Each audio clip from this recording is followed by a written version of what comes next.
This video explains the contributions of migrants in the construction of the Snowy Mountains hydroelectric scheme.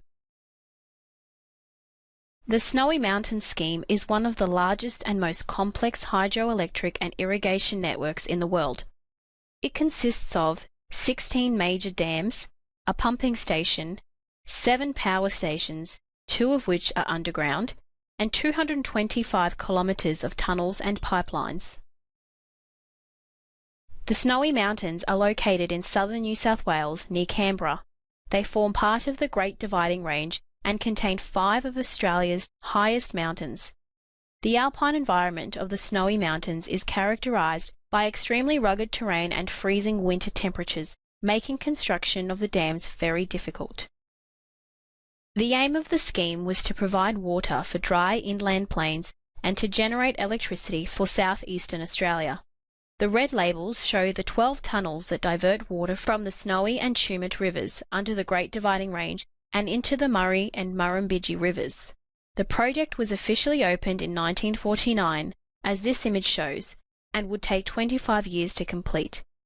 The first challenge, though, was a massive recruitment drive to find experts with the necessary skills in geology, hydrology, surveying and civil engineering, as well as thousands of labourers to complete the ambitious project.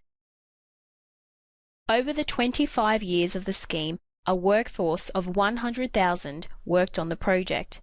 Over 2/3 of the workforce were migrants, usually of British or European descent. They came because work was hard to find in war-ravaged Europe, and they were also attracted by the relatively high wages. Some were even assisted migrants, where the government paid the cost of their passage in return for working on the scheme for 2 years. The arrival of these migrants from 40 different nations to work on the Grand Snowy Mountain scheme brought about sweeping changes to Australia's predominantly British society. Living conditions for migrants working on the scheme were very basic. Most migrants were men who had left their families at home. They suffered from loneliness, and some were still traumatised by their experiences during World War II.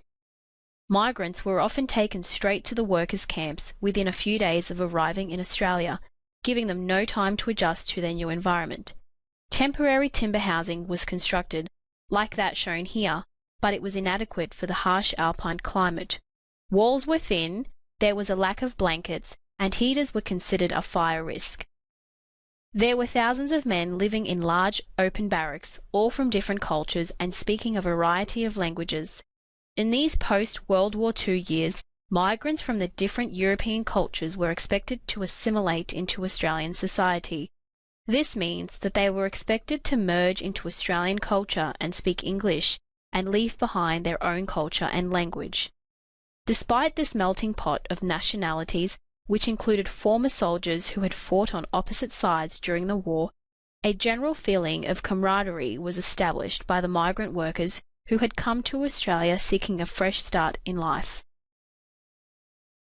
The work itself was physically tough, and most was completed underground. These images show the conditions were dirty, cold, noisy and cramped. The work for tunnellers in particular was dangerous. Despite stringent safety standards, 121 people died on the scheme from accidents involving falling rocks, cave-ins and explosions. After 25 years of hard toil, the Snowy Mountain scheme was completed in 1974 and has since provided water for inland Australia and renewable power to eastern Australia. This plaque commemorates Sir William Hudson and his leadership in ensuring the success of the Snowy Mountains scheme. The plaque also commemorates all those who lived, worked and died in the Snowy Mountains, developing what is considered by many to be Australia's greatest economic achievement of the 20th century and the birthplace of multiculturalism in Australia. The legacy of the Snowy Mountains scheme endures today.